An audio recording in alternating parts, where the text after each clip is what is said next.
La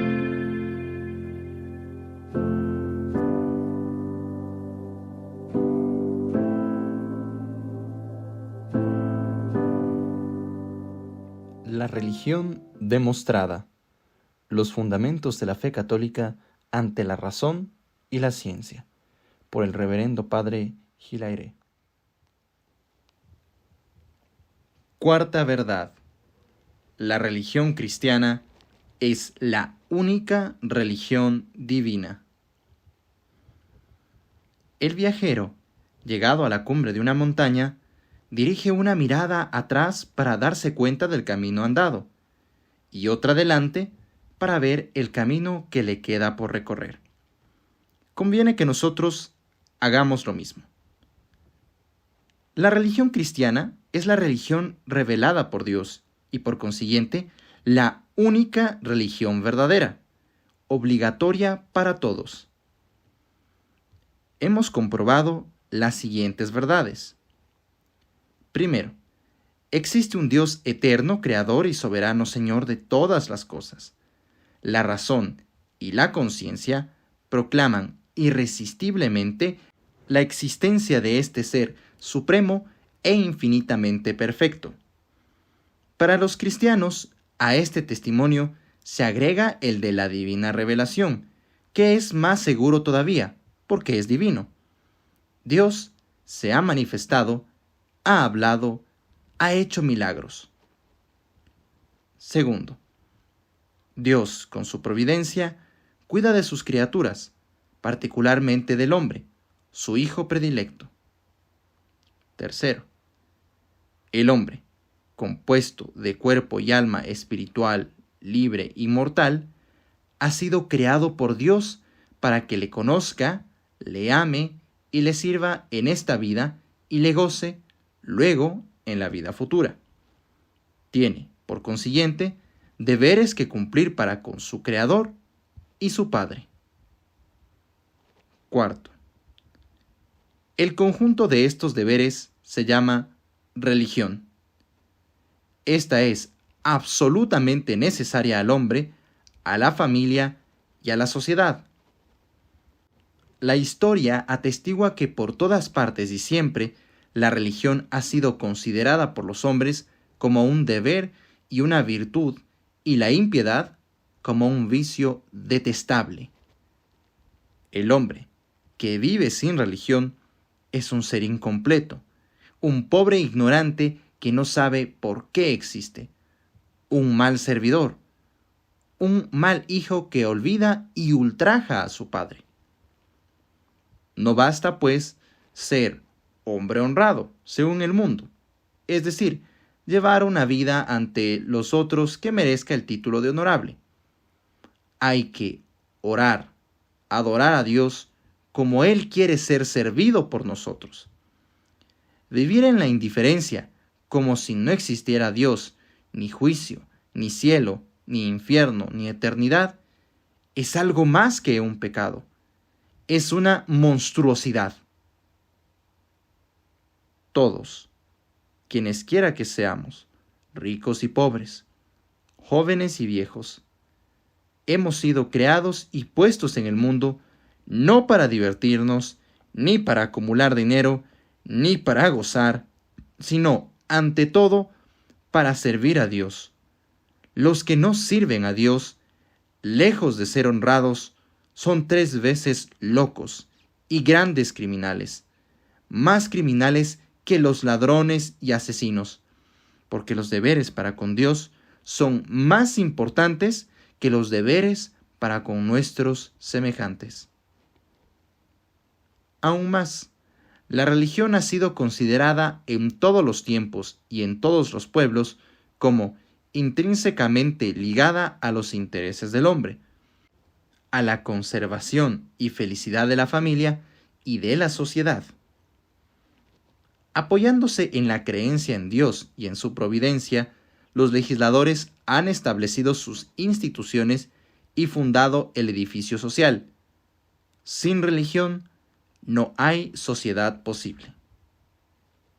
Quinto, hemos explicado la naturaleza de la religión y los elementos esenciales que la constituyen. Toda religión encierra un dogma, una moral, un culto. El culto, o sea, el conjunto de las prácticas mediante las cuales se honra a Dios, debe ser a la vez interno, externo y social. Es imposible al hombre vivir como ser animal sin rendir a Dios este triple culto. La religión, por tanto, tiene sus raíces en la naturaleza del hombre y en los atributos de Dios. Sexto, no puede haber sino una sola religión verdadera, porque la verdad es una y rechaza todo error. Luego, por lo mismo, no puede haber sino una sola religión buena, porque tan solo es bueno lo verdadero, y Dios no puede ser honrado por el error y la mentira. Séptimo, conocemos la religión de dos maneras. 1. Por el medio natural de la razón. 2. Por el medio sobrenatural de la revelación. La religión conocida por la razón se llama religión natural. La religión conocida por la revelación se llama religión sobrenatural. Todos los hombres tienen la grave obligación de averiguar si Dios ha revelado positivamente una religión y de abrazar la religión revelada, si existe. Porque Dios es el Señor y tiene el derecho de determinar la religión mediante la cual quiere ser honrado y servido por el hombre, su criatura. Octavo, la revelación no solo es posible, sino que es moralmente necesaria para hacernos conocer los dogmas y los preceptos de la religión natural.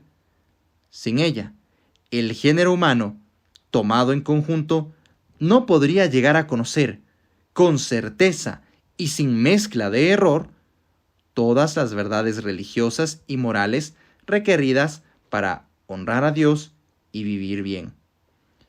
La experiencia de 6.000 años lo demuestra. Noveno. Dios puede también revelar una religión sobrenatural en su dogma y en su moral.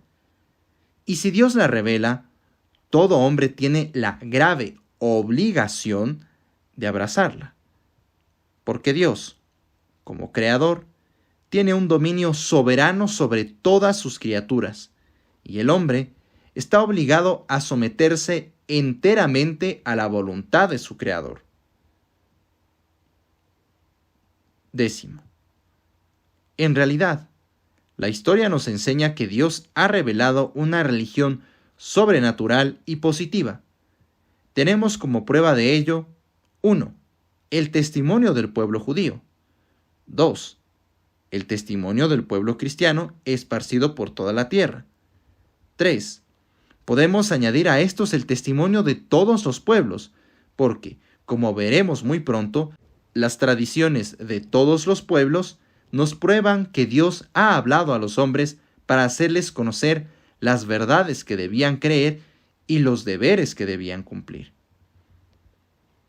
Los monumentos de la revelación son los libros del Antiguo y del Nuevo Testamento, cuya colección forma el libro más hermoso que existe en el mundo, la Biblia. La Biblia, que sigue siendo la más antigua y la más seria de las historias, aún prescindiendo de su autoridad divina, nos refiere que Dios, desde el principio del mundo, ha instruido a los hombres acerca de la religión, primeramente por sí mismo, después por Moisés y los profetas, y finalmente por su propio Hijo hecho hombre, nuestro Señor Jesucristo. 11. ¿Por medio de qué señales se puede reconocer la religión divina? Por medio de dos señales infalibles: el milagro y la profecía. Hemos probado, contra los racionalistas modernos, que los milagros son posibles, que se los puede comprobar y que son ellos la señal el sello infalible de una religión divina. Son la firma de Dios. 12. Nos queda por demostrar que la religión cristiana es la revelada por Dios, la única confirmada y autenticada por la firma divina de los milagros y las profecías. Teniendo como supuesto que la religión verdadera es necesaria al hombre, su origen debe remontarse a la cuna del género humano. Tal acontece con la religión cristiana. No empezó ella con la venida de Jesucristo, sino con la creación del hombre. Esta religión divina tiene 3 fases distintas. Primero, el periodo patriarcal. Segundo, el periodo mosaico. Tercero, el periodo cristiano. Primero, la revelación antes de Jesucristo. Pregunta 103. ¿Cuáles son las principales revelaciones que Dios las ha hecho a los hombres? Respuesta. Se distinguen 3. Primera, la revelación hecha a nuestros primeros padres y a los patriarcas. Se llama revelación o religión primitiva. Segunda, la segunda, hecha a los judíos por el ministerio de Moisés y de los profetas, se llama revelación o religión mosaica. Tercera, la tercera, hecha a todos los hombres por nuestro Señor Jesucristo, se llama revelación o religión cristiana. Para tener idea justa y completa de la religión cristiana, es necesaria tomarla en su origen y seguirla en sus 3 etapas progresivas hasta su último desarrollo. Dios habló a los hombres desde el principio del mundo para enseñarles y recordarles las verdades que debían creer y los deberes que debían practicar. Estas primeras comunicaciones hechas al hombre por el Creador fueron transmitidas de padres a hijos mediante la tradición oral. Se las designa con el nombre general de revelación primitiva. Más adelante, Dios eligió al pueblo judío para que fuera depositario y custodio de la verdad religiosa, y le dio la ley escrita por medio de Moisés. El conjunto de verdades comunicadas al pueblo de Dios se llama revelación mosaica. Finalmente, la plenitud de la revelación fue traída a la tierra por nuestro Señor Jesucristo. Así, pues, la religión cristiana no es una religión nueva, sino tan antigua como el mundo. Primero, revelación o religión primitiva. Pregunta 104. ¿Qué es la religión primitiva? Respuesta. La religión primitiva es la religión sobrenatural o positiva que Dios impuso a nuestros primeros padres a fin de que ellos la transmitieran a sus descendientes. La religión primitiva, practicada por los patriarcas, fue obligatoria desde Adán hasta Moisés, para el pueblo hebreo, y para todos los otros pueblos hasta Jesucristo. La religión primitiva produjo santos como los patriarcas, el santo Job, Melquisedec, rey de Salem, etc. Narración histórica de la religión primitiva. Toda la historia de la revelación primitiva puede resumirse en algunos hechos: la creación, la caída, la promesa de un Salvador, el diluvio, la dispersión de los hombres, la vocación de Abraham. La creación. Al principio de los tiempos, Dios creó el cielo y la tierra. las cosas visibles e invisibles. Dios mandó a todos los elementos primitivos que salieran de la nada. Pero estos primeros elementos de las cosas estaban todavía en la confusión, sin orden y mezclados los unos con los otros. La Biblia nos lo enseña con estas palabras: la tierra era informe y vacía, las tinieblas cubrían la faz del abismo y el Espíritu de Dios se movía sobre las aguas. La tierra estaba vacía de árboles, de plantas, de criaturas vivientes. Era un abismo de cosas por formarse. Pero el Espíritu de Dios, es decir, la virtud todopoderosa del Creador, estaba pronto para dar calor, movimiento, forma y vida a todas las cosas. Quiso Dios emplear 6 días o 6 etapas en la formación del mundo. Esta enseñanza de la Biblia está perfectamente de acuerdo con las ciencias modernas. La sucesión cronológica de la aparición de los diversos reinos de la naturaleza es expuesta exactamente por Moisés 3500 años antes de los descubrimientos científicos de nuestro siglo.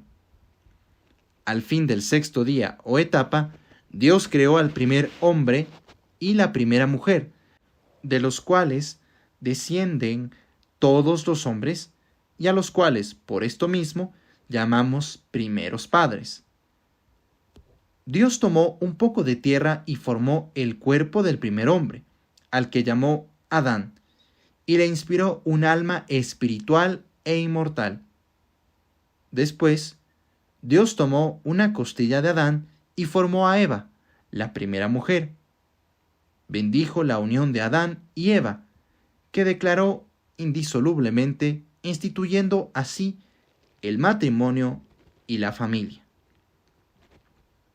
Adán y Eva salieron de las manos de Dios, adultos ya, no solamente con todos los dones del espíritu y del cuerpo, sino también con la gracia santificante, las virtudes infusas y un destino sobrenatural. Dios mismo les enseñó por una revelación positiva la manera como debían servirle. El Creador, para obligar al hombre a reconocer su soberano dominio, prohibió a Adán y Eva, bajo pena de muerte, que comiesen del fruto del árbol de la ciencia del bien y del mal. Este acto de obediencia les habría merecido el cielo a ellos y a sus descendientes todos los privilegios sobrenaturales que habían recibido de Dios. La caída. Adán y Eva, engañados por el demonio, ángel prevaricador, envidioso de su felicidad, desobedecieron a Dios y comieron del fruto prohibido. Inmediatamente se realizó en todo su ser un cambio terrible.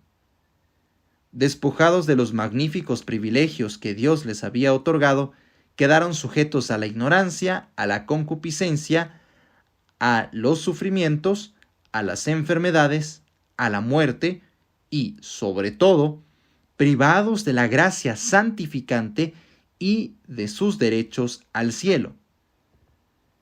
De esta suerte, solo pudieron legar a sus hijos la ruina espiritual con su triste cortejo de miserias y pasiones.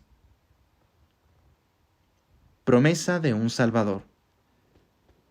Dios tuvo compasión de su débil criatura y al pronunciar contra nuestros primeros padres la sentencia de su condenación, les prometió un Redentor o Mesías que debía libertarlos de la esclavitud del demonio, restituyéndoles al mismo tiempo sus derechos al cielo.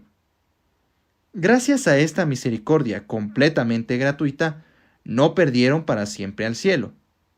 Pero, si antes de su caída lo hubieran ganado fácilmente y sin pasar por la muerte, ahora hay que comprarlo a costa de 1000 sacrificios. El Mesías se hizo esperar durante varios siglos, a fin de que el hombre, que había pecado por orgullo, se viera humillado por la experiencia de sus miserias, y para que la redención fuera preparada por una larga sucesión de hechos maravillosos.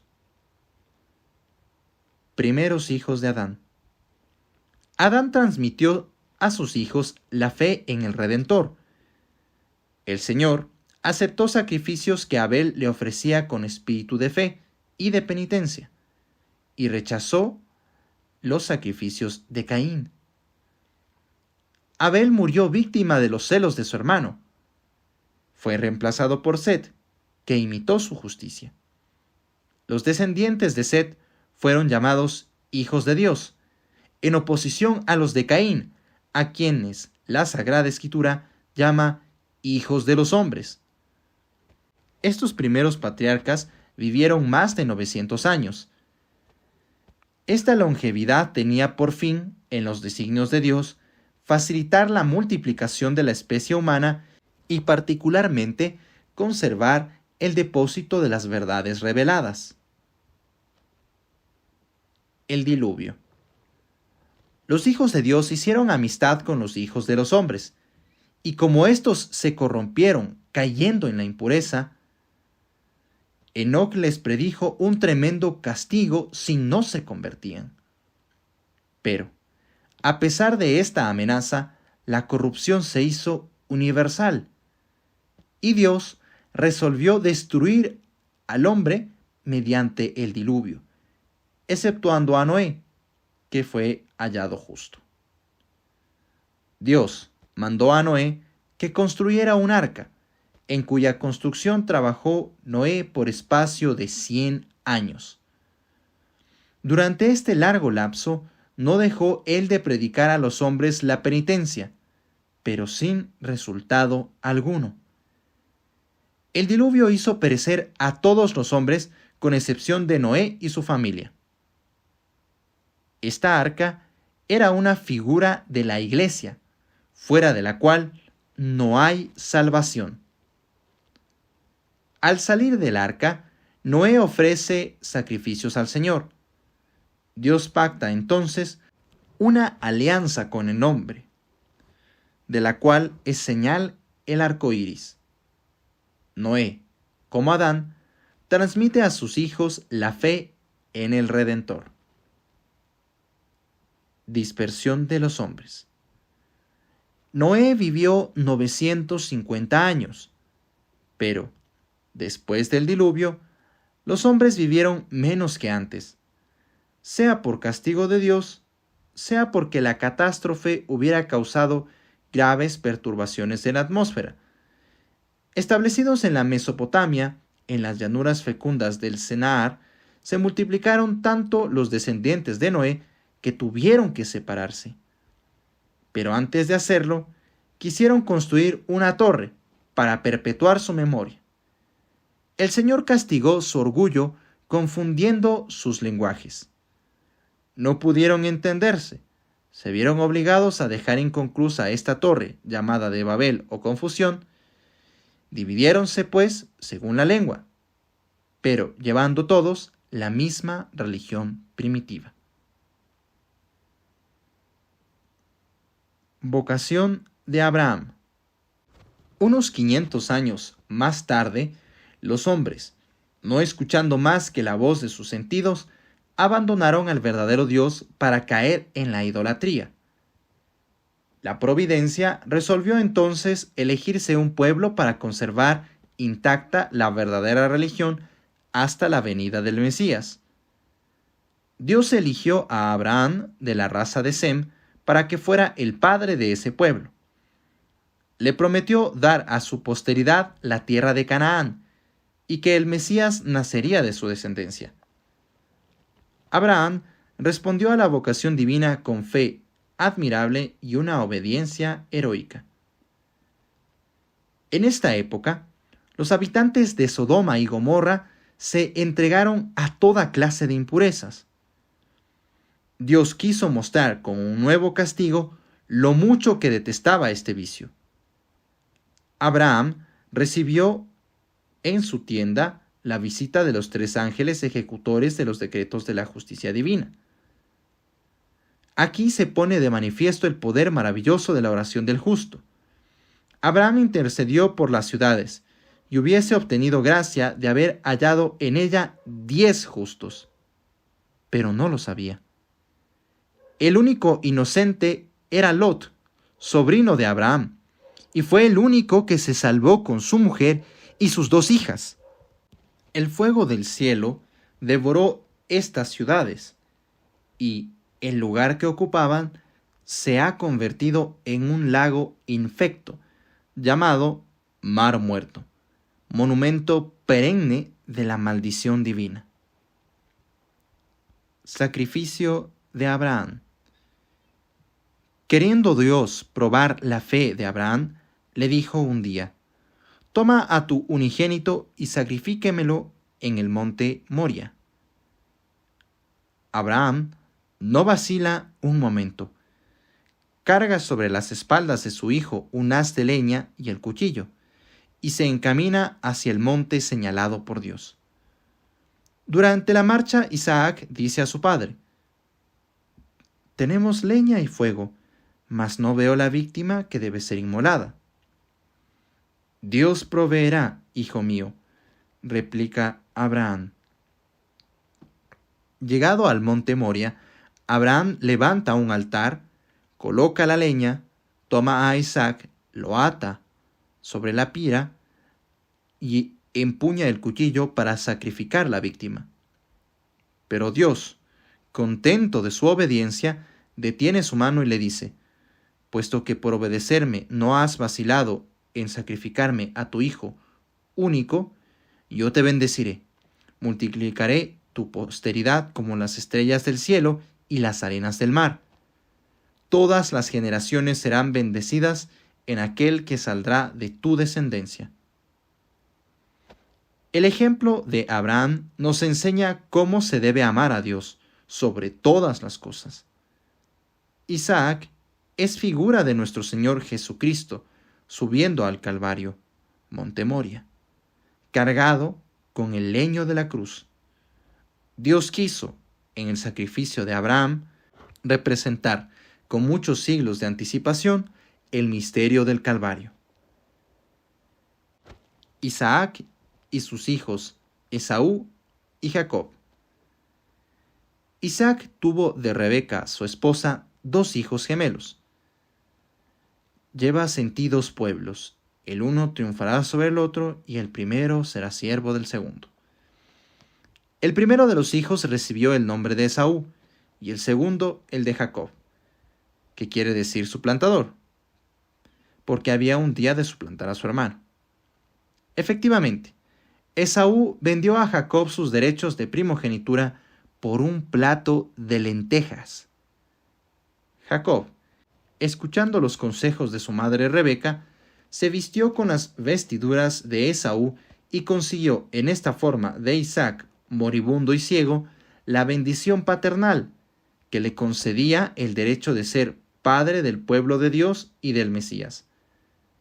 De esta manera, más tarde, el pueblo cristiano debía suplantar al pueblo judío, es decir, debía convertirse en el pueblo de Dios. Jacob, cubierto con las vestiduras de Esaú, es la imagen de nuestro Señor Jesucristo, presentándose ante su Padre, cargado con nuestros pecados. Rebeca es figura de María.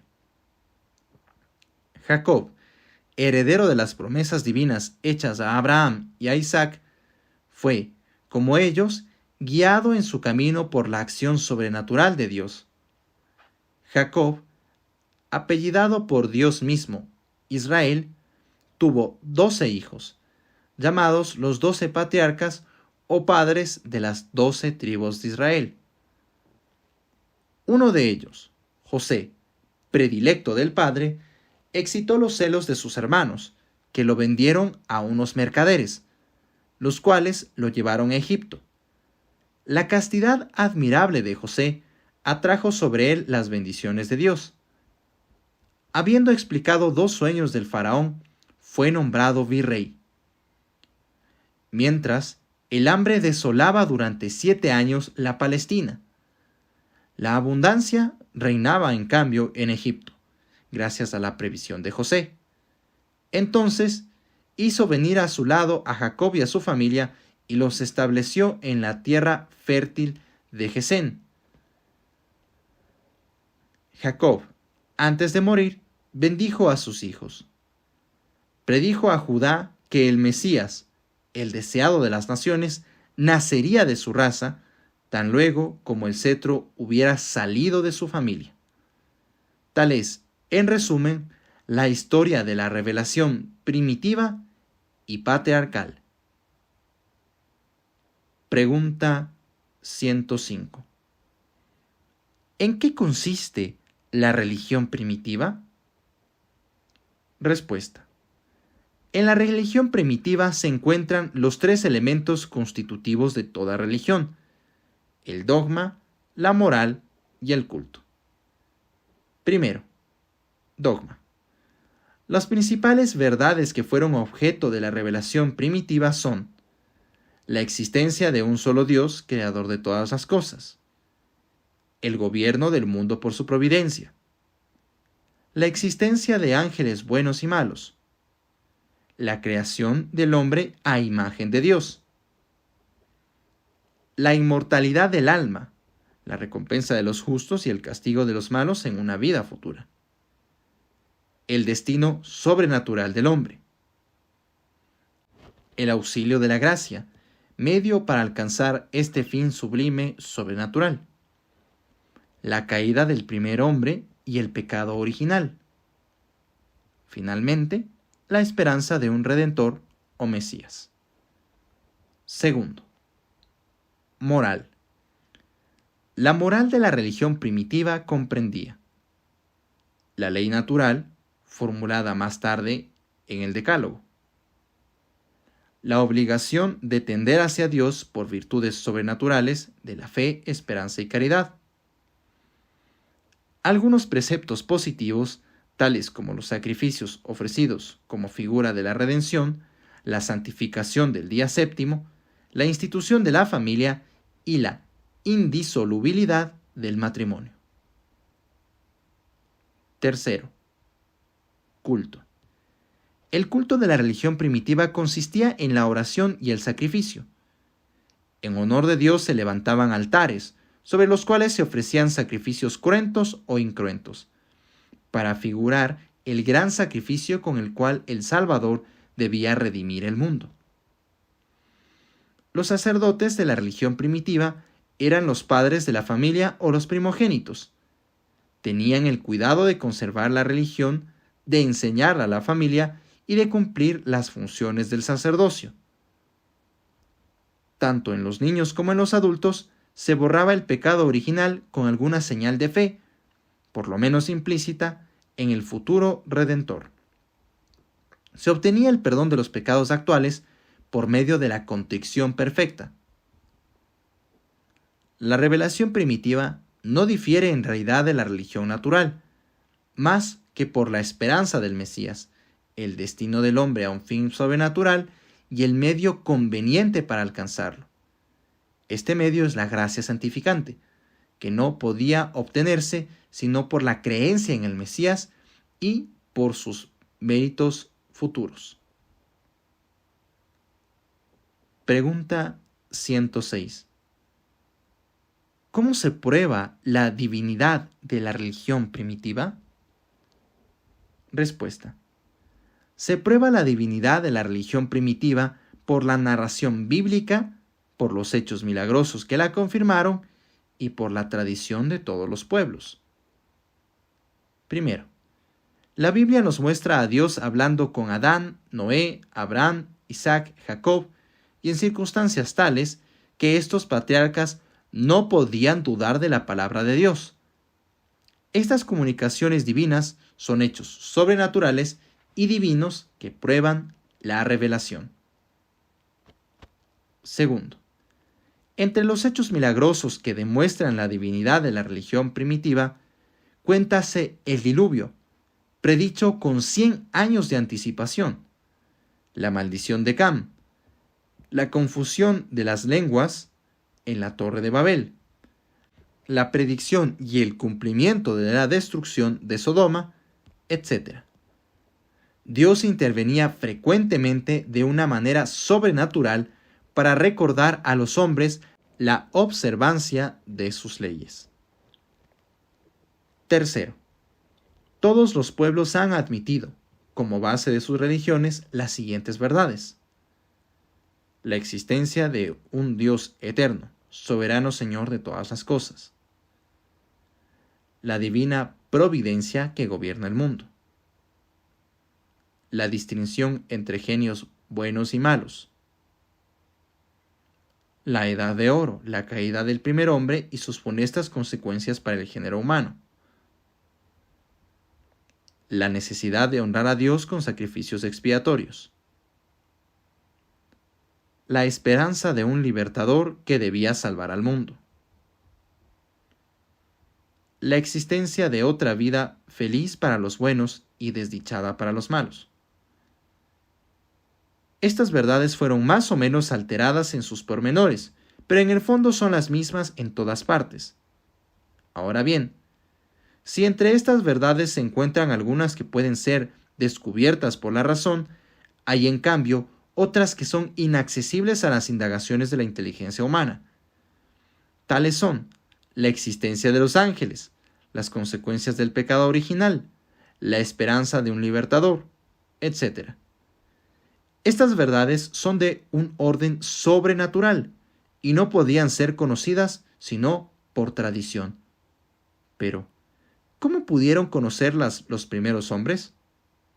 Únicamente por una revelación divina. Por lo demás, todos los pueblos paganos han tenido, de hecho, la convicción de que en los tiempos primitivos Dios había hablado a los hombres y de que la religión había venido del cielo. No hay un solo punto de la revelación primitiva cuyos rastros no podamos encontrar fácilmente en las falsas religiones de la antigüedad.